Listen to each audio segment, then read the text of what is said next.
আজকে এই সময় এসে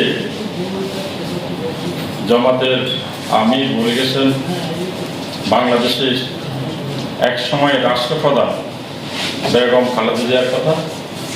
আমি এই জন্য ওনাকে ধন্যবাদ জানাই। গত 17 বছরের আন্দোলন সংগ্রামী নেতৃত্বে যে একজন ব্যক্তি ছিলেন সেই বেগম খালেদা জিয়া। উনি ওনার সন্তানকে, একজন সন্তানকে উনি বিসর্জন দিয়েছে।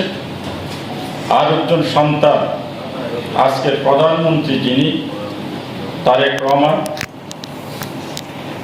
শত অত্যাচার নির্যাতনের মধ্য দিয়েও এই দেশে চিকিৎসার সুযোগ করা নাই, বিদেশে চিকিৎসার জন্য তাকে প্রেরণ করা হয়নি।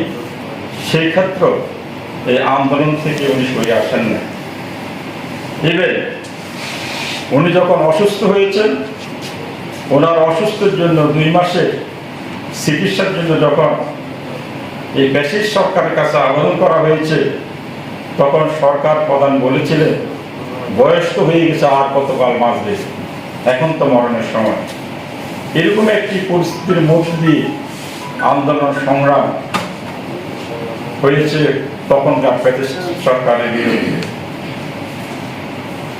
আমরা যারা তখন বিরোধী দল করতাম, বাংলাদেশ জাতীয় দল এবং জামাত ইসলাম, 17 বছর আন্দোলন সংগ্রামে যারা মাঠে ছিল এমন কোনো ব্যক্তি নাই যারা নির্যাতনের শিকার হয় নাই। সকল ব্যক্তি কোনো না কোনোভাবে বিভিন্ন নির্যাতনের শিকার হয়েছে। আমি রামগঞ্জের কিছু আমার ব্যক্তিগত ঘটনার কথা বলবো।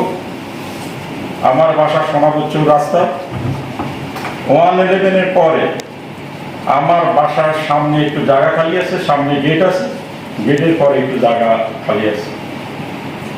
পূর্ব অঞ্চল থেকে যারা বিরোধী দলের সাথে সম্পৃক্ত ছিল, বিশেষ করে বিএনপি এবং বিএনপির অঙ্গ সংগঠনে, তারা যখনই এই চলে আসতো তখন আমার বাসের এই জায়গাটাকে টর্চার সেল হিসাবে তারা নিয়ে এখানে নির্যাতন করত এবং এখান থেকে তারা বিভিন্ন নির্যাতন করে তাদের থেকে বিভিন্ন রকম মুক্তিপণ দাবি করত।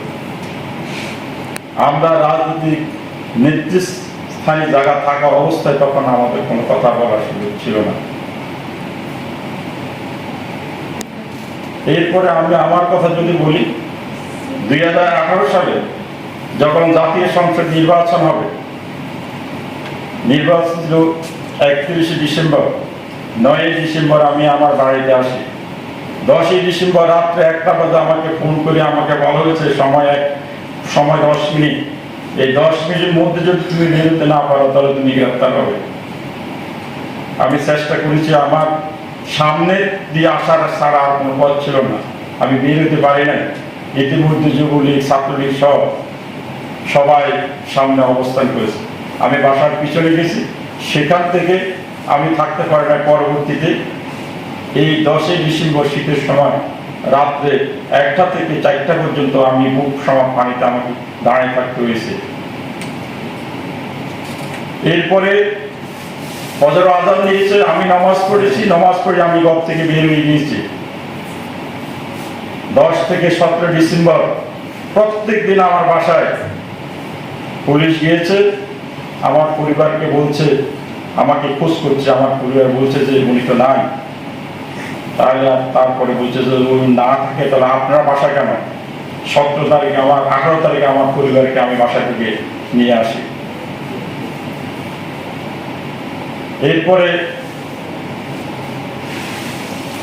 আকিবাস আমাদের যে প্রোগ্রাম ছিল, সেই প্রোগ্রাম করতে গিয়ে যে ঘটনাগুলো ঘটছে সেটা সবাই দেখেছে।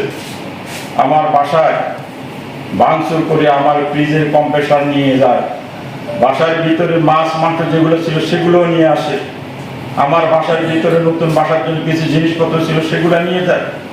এই অত্যাচার নির্যাতনের পরিপ্রেক্ষিতে আমাদের জুলাই আন্দোলন।